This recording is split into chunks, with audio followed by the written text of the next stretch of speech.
Itu yang terbaru berdasarkan data yang dikongsi oleh JKM dan juga pihak berkuasa. Tapi di Terengganu dilaporkan bahawa keadaan banjir semakin reda pada hari ke-7 gelombang banjir ke-5 yang melanda negeri itu sejak Ahad lepas. Dan sehingga kini 10,124 orang mangsa masih lagi terjejas melibatkan daerah Dungun dan Kemaman.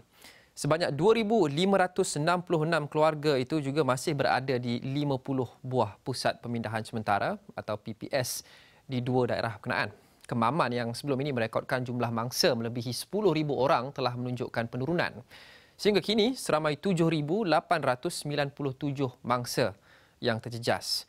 Keadaan di beberapa kawasan di Kemaman juga dilaporkan bertambah baik dan air di setengah kawasan telah beransur surut. Kita mahu mendapatkan perkembangan lanjut dari Terengganu. Kita mahu terus saja bersama dengan wakil kami di Terengganu, Nur Fazlizai Ali, yang melakukan tinjauan menerusi udara bersama Jabatan Bomba dan Penyelamat di sekitar kawasan yang terjejas.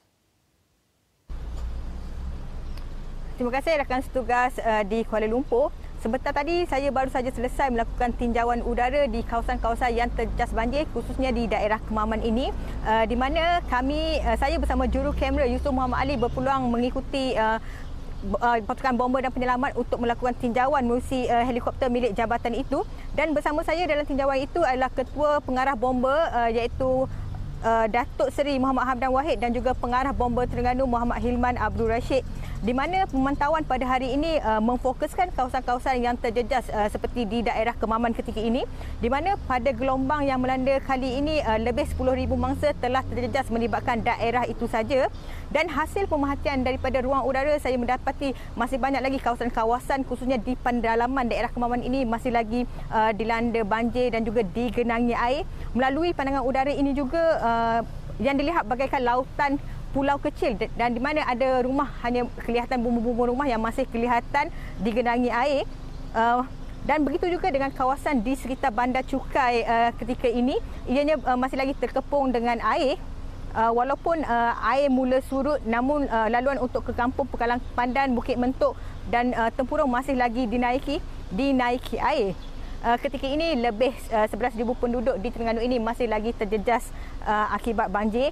Namun jika air ini mulai surut, kemungkinan besar masa-masa banjir ini akan boleh pulang ke rumah masing-masing, sekaligus menyaksikan jumlah mangsa yang terjejas ini akan mula pulang ke rumah masing-masing. Dan secara keseluruhannya saya boleh katakan banjir yang melanda Kemaman ini bagaikan limpahan air teh susu yang mengalir ke beberapa kawasan di Kemaman ini, khususnya di Bandar Cukai. Dan setakat ini namun penduduk, walaupun air dah mulai surut, namun penduduk di negeri ini diminta sentiasa bersiap sedia untuk menghadapi sebarang kemungkinan, kerana berkemungkinan akan melalui gelombang banjir lagi selepas ini. Dan baik, sekian dahulu laporan saya melalui tinjauan udara seperti tadi.